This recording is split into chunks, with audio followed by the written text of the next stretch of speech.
Hey friends, hi, hello, vanakkam. So TNPSC Group and Mains kaga qualify agirukka ellarkume congratulations and all the very best for your mains. And இப்போ நீங்க அதுக்கான அடுத்த processலாம் பண்ணிட்டு இருப்பீங்க, அப்ளைலாம் பண்ணிட்டு இருப்பீங்க நான் நம்புறேன். So இப்போ again நிறைய பேருக்கு நிறைய doubtsலாம் வர ஸ்டார்ட் ஆயிருக்கு and அதுல நிறைய பேர் என்கிட்ட கேட்ட ஒரு முக்கியமான டவுட் என்ன அப்படினா so TNPSC Group 1 Mains exam இருக்கு. அதே நேரத்துல UPSC Prelims exam இருக்கு. இப்போ நான் ரெண்டுத்துல எதுக்கு தான் படிக்க? பேசாம UPSC அப்படியே விட்டுட்டு நான் TNPSC க்கு மட்டும் full time concentration கொடுக்கவா? இல்ல நான் வந்துட்டு TNPSC அப்புறம் பாத்துக்கங்க நெக்ஸ்ட் 40 டேஸ்ல பாத்துக்கங்க UPSC காக நான் full concentration கொடுக்கவா? இந்த மாதிரி நிறைய பேர் நிறைய aspectsல கேட்டுட்டே இருக்கீங்க. சோ உங்க எல்லாருக்காகவும் ஒரு combined video like என்ன மாதிரி பண்ணா உங்களுக்கு இன்னும் கொஞ்சம் பெட்டரா நீங்க பெர்ஃபார்ம் பண்ணலாம்ங்கற சஜஷன் தான் and this is just pure suggestion. So நீங்க இத அப்படியே வந்து ஃபாலோ பண்ணனும் அப்பலாம் கிடையாது. ஜஸ்ட் நான் சொல்லறத கேட்டுக்கோங்க. நான் சொல்லும்போதே உங்களுக்கு வேற ஐடியா ஜெனரேட் ஆகும்ல. அதுதான் உங்களோட பேஸ் ஐடியாங்கிறது. அத வச்சிட்டு நீங்க ப்ரோசீட் பண்ணுங்க. ஓகேயா? சோ இதுல நீங்க இப்ப எதை கான்சென்ட்ரேட் பண்ணலாம், எதுக்காக நீங்க படிக்கலாம் அப்படிங்கறத பத்தி தான் நம்ம இப்ப பேச போறோம். and இது இந்த எக்ஸாம்ஸ்க்காக குவாலிஃபை ஆகி UPSCயும் அட்டெண்ட் பண்ணனும்னு நினைக்கிற ஆஸ்பிரண்ட்ஸ்க்காக மட்டும் தான்.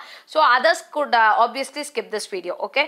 so first என்ன அப்படினா நீங்க என்ன ஆஸ்பிரண்ட்? இல்ல நான் UPSC ஆஸ்பிரண்ட் அப்படியா இல்ல TNPSC ஆஸ்பிரண்டா? இல்ல நான் UPSC காக தான் வந்தேன் ஆனா இப்போ வேலை கிடைச்சா போதுங்க நிலைமையில இருக்கேன் அப்படிங்கிற ஆஸ்பிரண்டா? சோ இது எல்லாமே எல்லாருக்குமே இருக்கும். லைக் வந்து UPSC வந்துட்டு 1 இயர்லாம் நம்ம படிக்கும்போது obviously நமக்கு சரி ஏதோ வேலை கண்டிப்பா கிடைச்சா போதும் அப்படிங்கிற மாதிரியான ஒரு சிச்சுவேஷனுக்கு வந்தோம். சோ அப்படி இருக்கும்போது நீங்க வந்துட்டு ஃபர்ஸ்ட்ல இருந்து TNPSC ஆஸ்பிரண்ட் தான் UPSC சும்மா எழுத நான் ட்ரை பண்ணலாம் அப்படின்னு நீங்க நினைச்சீங்கன்னா தென் ஓகே நீங்க வந்து UPSC சும்மா அட்டெண்ட் பண்ணிக்கோங்க. பட் TNPSC க்கு நிறைய கான்சென்ட்ரேஷன் கொடுங்க. It is very important. இல்ல நான் வந்துட்டு UPSC ஆஸ்பிரண்ட் தான் ஈவன் TNPSC ல நெக்ஸ்ட் லெவல்ஸ் போனாலும் UPSC ஃபர்ஸ்ட் கிடைச்சது தான் நான் அங்க தான் போவேன் and எனக்கு UPSC தான் என் வாழ்க்கையோட எய்மே அப்படிங்கிற மாதிரிலாம் நிறைய ஆட்கள் இருக்கும். பட் TNPSC ல வேலை கிடைச்சாலும் நான் போவேன். பட் ஸ்டில் எனக்கு UPSC மேல இன்னுமே அந்த ஃபீலுக்கு நான் 1 இயர்க்கு மேல படிச்சுட்டு தான் இருக்கேன். படிச்சேனோ இல்லையோ ஏதோ ஒன்று பண்ணியிருக்கேன். ஸோ அதுதான் எனக்கு கொஞ்சம் இம்பார்ட்டன்ட்டாக தோணுது அப்படின்னு சிலர் இருப்போம். ஸோ நீங்கள் எதுக்கு ஆஸ்பிரண்ட் முதல்ல என்ன ஆஸ்பிரண்ட்னு நீங்களே உங்களை டிஃபைன் பண்ணிக்கோங்க. இல்லைப்பா எனக்கு வந்துட்டு UPSC கம்பல்சரியாக வேணும், TNPSC I'll give my level best அந்த மாதிரியான ஒரு ஆளாக இருக்கீங்க பட்சத்தில் நெக்ஸ்ட் ப்ரொசீட் பண்ணுங்க. ஸோ என்ன அப்படின்னா சிமிலாரிட்டிஸை ஃபஸ்ட்டு அண்டர்ஸ்டாண்ட் பண்ணிக்கோங்க. ஸோ UPSC சிலபஸை கையில் வச்சுக்கோங்க, TNPSC சிலபஸை கையில் வச்சுக்கோங்க. ஓகேயா?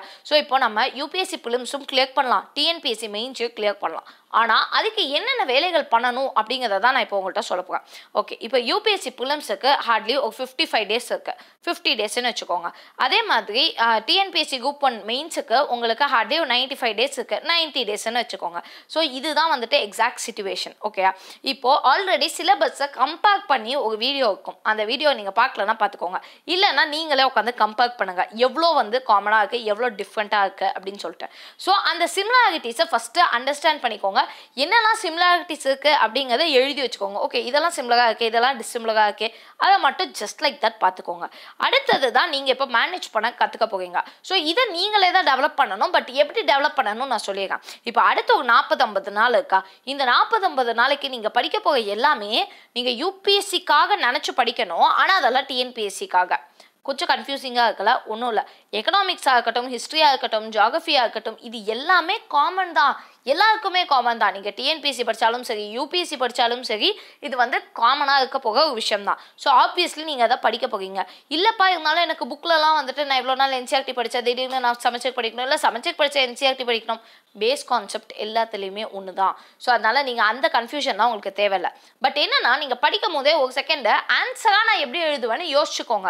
ஏன்னா நமக்கு வந்துட்டு இப்போலாம் எல்லாம் வரும். பட் ஆன்சர் எழுதி இந்த பேப்பர் அப்படின்னு சொன்னோன்னா நமக்கு வந்து ஆன்சர் வந்து என்ன வார்த்தை போடன்னு தெரியாது, கை முட்டும் அந்த மாதிரி. நீங்கள் ஆன்சர் எழுதி பார்க்க வேணாம், பட் அட்லீஸ்ட் யோசிக்கவாது செய்யுங்க. ஓகே இதுனா இதெல்லாம் ஆன்சர், இதுனா இதெல்லாம் ஆன்சர்னு. ஸோ அது ரிவிஷனுக்காக நீங்கள் பண்ணுறீங்க. எதுக்கு? UPSC Prelims-க்கு.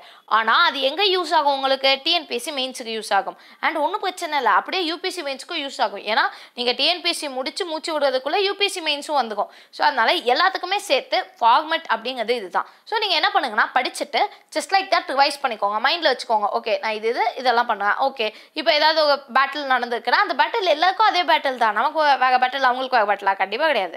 So all over India same battle தானே. ஸோ அந்த மாதிரி இப்போ பேட்டில் நடந்துச்சுன்னா ஓகே இந்த மாதிரி ஒரு பேட்டில் இப்படி நடந்துச்சு அந்த மாதிரி யோசிச்சுக்கோங்க. ஸோ இப்போல்லாம் யோசிச்சு நீங்கள் படிக்கும் போது நீங்கள் சேம் கான்செப்டை தான் படிக்கிறீங்க, but the way you are going to present is actually going to be different. அவ்வளோதான்.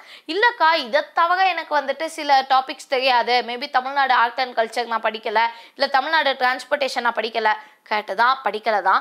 பட் இது எல்லாமே உங்களுக்கு காமனாக இருக்குது பார்த்தீங்களா, அதை ஜாட் டவுன் பண்ணி அடுத்த 50 நாள் காமனான விஷயங்களை படிங்க.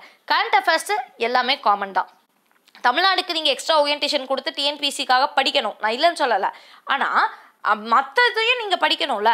ஸோ மற்றதுக்கெல்லாம் நீங்கள் படித்து முடிக்கிறதுக்கே உங்களுக்கு 50 நாள் ஆகிடும். அதனால் நீங்கள் என்ன பண்ணுங்கன்னா அடுத்த 50 டேஸுக்கு மேக்ஸிமம் கான்சன்ட்ரேஷன் நீங்கள் இந்த history, geography, economics, environment, political science இதுக்கெல்லாம் கொடுத்துட்டு அதுக்கு ரிலேட்டடாக உள்ள கரண்ட் அஃபேர்ஸ் மொத்தத்தையும் முடிச்சுக்கணும். அதாவது இப்போ யூபிஎஸ்சி ஆஸ் பண்ணால் ஆப்வியஸ்லி ஜான் 2018 மார்ச் 2019 வரைக்கும் நீங்கள் முடிச்சு தான் ஆகணும்.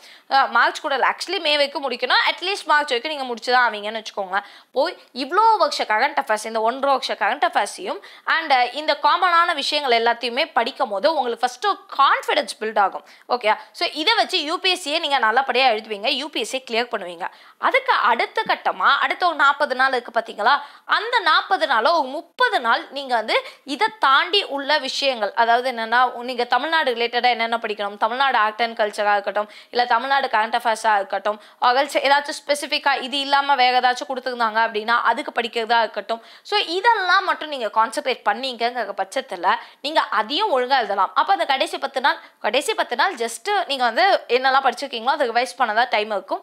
அண்ட் முதல்ல அது ஞாபகம் இருக்கணும். ஏன்னா நமக்கு எக்ஸாம் ஹாலுக்குள்ளே போயிட்டு நம்ம படிச்சிருப்போம் ஆனால் ஞாபகம் இருக்காது, அந்த மாதிரிலாம் சில பிரச்சனைகள் வந்துடும். ஸோ அதுக்காக அதை எப்படி மேனேஜ் பண்ணணும் அப்படிங்கிறத நீங்கள் கற்றுக்க மாதிரியான ஒரு சிச்சுவேஷன் தான் இருக்க போகுது.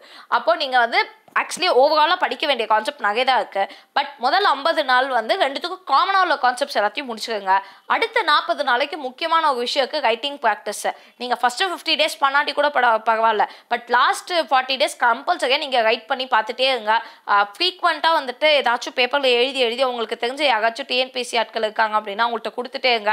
அண்ட் மற்றவங்களாம் இந்நேரத்துக்கு கோச்சிங் போக ஸ்டார்ட் பண்ணுவாங்க. நீங்கள் கோச்சிங் பற்றிலாம் கவலைப்படலாம் தேவையில்லை. Don't worry much about it, because already உங்களுக்கு ஒரு ஐடியா இருக்கும்ல. And at the end of the day you have to write something, descriptive டைப்பாக தான் இருக்க போகுது. ஸோ அதை எப்படி ப்ரெசென்ட் பண்ணணுங்கிறத தாண்டி முதல்ல கண்டென்ட்டை ஜென்ரேட் பண்ணிடலாம். அடுத்த 40 நாளில் எப்படி ப்ரெசென்ட் பண்ணணும், எப்படி பெட்டராக ப்ரெசென்ட் பண்ணணும் அதை நம்ம பார்த்துக்கலாம். ஸோ 40 நாள் நீங்கள் எழுதிட்டே இருந்தீங்க அப்படின்னா கம்பல்சரியாக எக்ஸாம்லையும் நீங்கள் நல்லபடியாக எழுதுவீங்க. அந்த ஸ்பீடு உங்களுக்கு கிடச்சிக்கும் அண்ட் கொஞ்சம் ஈஸியாக இருக்கும். ஸோ ஜூலை 12, 13, 14 தானே எக்ஸாம் சொல்லியிருக்காங்க. அதுக்குள்ளே நம்ம டெஃபினட்டாக பெட்டராக பெர்ஃபார்ம் பண்ணுவோம் அண்ட் அதுக்குள்ளே நம்ம நல்லாவே எவால்வ் ஆகியிருப்போம். ஸோ அதனால் நீங்கள் அந்த தாட்டெல்லாம் வந்து விட்டுருங்க. நான் என்ன பண்ணுவா, ஐயோ என்ன ஆகும், அதெல்லாம் தேவையே கிடையாது. நமக்கு சம்வேர் அரௌண்ட் ரஃப்லி 100 டேஸ் இருக்கு. எதுக்கு, நம்மளோட மெயின்ஸுக்கு, குரூப் 1 மெயின்ஸ்க்கு, யூபிஎஸ்சி பிலிம்ஸ்க்கு ஒரு 50-55 நாள் இருக்கு. ஸோ நீங்கள் கரெக்டாக பிளான் பண்ணி அடிச்சிங்க அப்படின்னா ரெண்டுத்தையுமே உங்களால் கிளியர் பண்ண முடியும். ஸோ அதுக்கான சஜஷன் தான் இது. இது வந்து ஜஸ்ட் ஒரு சஜஷன் தானே தவிர it is all about your self mat determination. So எனக்கு இதுதான் வேணும்னு யூபிஎஸ்சியை விட்டுட்டு அதுக்கப்புறம் இதுவும் கிடைக்காம யூபிஎஸ்சி கிடைக்காம அப்படியே ஆட்கள் இருக்காங்க. இல்லை அப்படின்னு சொல்லி பிளான் பண்ணி படித்து ரெண்டுத்தையும் கிளியர் பண்ண ஆட்களும் இருக்காங்க. ஸோ நாம் என்னவா இருக்க போகிறோம் அப்படிங்கிறது நம்ம என்ன எஃபர்ட் போடுறோங்கிறதுல தான் இருக்குது. அண்ட் நம்ம போடுற எஃபர்ட் அப்படிங்கிறது நம்மளோட செல்ஃப் மேட் டிட்டர்மினேஷனில் தான் இருக்குது. ஸோ நம்ம படிக்கணும், உழைக்கணும், எல்லாமே பண்ண நம்ம தயாராக இருக்கோம், பண்ணியிருக்கோம். அதனால தான் ஏதோ ரிசல்ட் வந்திருக்கு. பட் அதை தாண்டி இன்னும் கொஞ்சம் விஷயங்கள் நம்ம பண்ண வேண்டியிருக்கு, அந்த புஷ் கொடுக்க வேண்டியிருக்கு. அந்த புஷ்ஷை நம்ம எப்படி கொடுக்க போகிறோம் அப்படிங்கிறது தான் இவ்வளோ நாள் நான் சொன்னது. ஸோ இதை மாதிரி நீங்கள் யோசிச்சுக்கோங்க. அண்ட் இதுக்கு ஏற்ற மாதிரி உங்கள் ஷெட்யூலை நீங்கள் பிளான் பண்ணிங்கன்னா கண்டிப்பாக உங்களால் 2 எக்ஸாமையுமே வந்துட்டு பர்ஃபெக்டாக பண்ண முடியும். So all progress takes place outside the comfort zone. So இதெல்லாம் வந்துட்டு கேட்க நல்லா இருக்குது அப்படின்னா கூட செய்கிறதுக்கு ரொம்ப கஷ்டம், ரொம்ப மாதிரி டயரிங்காக இருக்கும், கடுப்பாக இருக்கும். என்னடா இது இப்படி போய் நம்ம படிச்சுட்டே இருக்கோமே அப்போலாம் தோணலாம். பட் அந்த கம்ஃபர்ட் ஜோனை விட்டு நீங்கள் வெளியில் வகை தான் உங்களுக்கான அந்த டெஸ்டினேஷன் அப்படிங்கிறது வந்துட்டு ஈஸியாக அச்சீவ் பண்ணுறதுக்கான வாய்ப்புகள் இருக்குது. ஸோ அதனால் கவலைப்படாமல் படிங்க. எவ்வளோ முடியுமோ அவ்வளோ ஹார்ட் ஒர்க் போடுங்க. பட் எதுக்கு ஹார்ட் ஒர்க் போடுவோம் தெரிஞ்சுக்கிட்டு போடணும். நம்ம மாட்டு சரி நான் படிக்கன்னு சொல்லிட்டு நம்ம மாட்டு படிச்சுட்டு இருந்தோம்னா அது கிடையாது. என்ன படிக்கணும், எப்போ படிக்கணும், என்ன டைம் ஃப்ரேம்குள்ளே படிக்கணும், எப்படி படிக்கணும் எல்லாம் தெரிஞ்சாதான் நம்மளால் ஒழுங்காக படிக்க முடியும். ஸோ அந்த இதை தெரிஞ்சு பண்ணுங்கள். ஸ்மார்ட் ஒர்க்குங்கிறது இவ்வளோ தான். அண்ட் இது வந்து உங்களுக்கு ஓரளவுக்கு ஹெல்ப் பண்ணியிருக்கும்னு நினைக்கிறேன். So whatever it is please do save me இந்த comments below. And for instant updates Telegram சேனலோட லிங்க் வந்து கீழே டிஸ்கிரிப்ஷனில் இருக்கும். Please do join over there. Thank you.